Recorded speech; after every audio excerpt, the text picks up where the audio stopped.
এর পাশাপাশি শাটলের যে সমস্যা এবং নারী শিক্ষার্থী হিসেবে এবং নারী প্রার্থী হিসেবে আমি মনে করি যে নারীদের হলগুলোর উপরে একটু করে ফোকাস দেওয়া উচিত। আমার কাছে মনে হয় অনেকদিন ধরে বিশ্ববিদ্যালয়ে একদম ফ্যাসিস্ট আমল থেকে একটা কনভারসেশন চলে আসছে যে শাটলে মেয়েদের জন্য একটা আলাদা বগি বা দুটা আলাদা বগি। আমার মনে হয় এটা এখন সময়ের দাবি যে বর্তমানে আমরা একটা ইসলামী রাষ্ট্রে থাকি। সানবিট সব দিবে সামাল। সানবিট ম্যাজিক প্রেস ডিশওয়াশিং এর মাথা ঘোরানো সলিউশন। এই রাষ্ট্রে যখন আমরা থাকতেছি সেই জায়গা থেকে মেয়েরা আসলে ডিজার্ভই করে, একটা না দুইটা বগেই তারা ডিজার্ভ করে।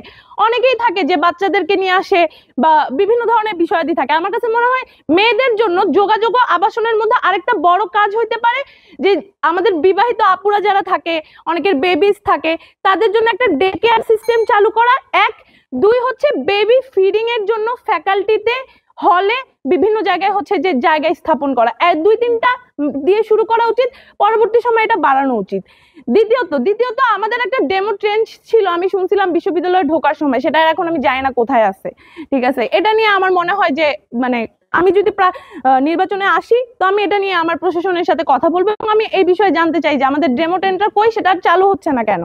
ঠিক আছে, এরপর আমাদের প্রাক্তন শিক্ষার্থী, আমি তো চতুর্থ বর্ষে অলমোস্ট, তো আমি যখন প্রাক্তন হয়ে যাব তখন আসলে আমি কোথায় থাকবো বিশ্ববিদ্যালয়ে এসে, আমি কাকে জিজ্ঞাসা করব? তখন তো আমার কোনো জুনিয়র নাও থাকতে পারে। আমি চাই যে আমি যদি প্রতিদ্বন্দ্বিতা করে জয়ী হয়ে আসি তাহলে আমি আমার প্রাক্তনদের জন্য একটা রুম অথবা 4টা সিট এরকম একটা অ্যারেঞ্জমেন্ট করার ব্যবস্থা করব।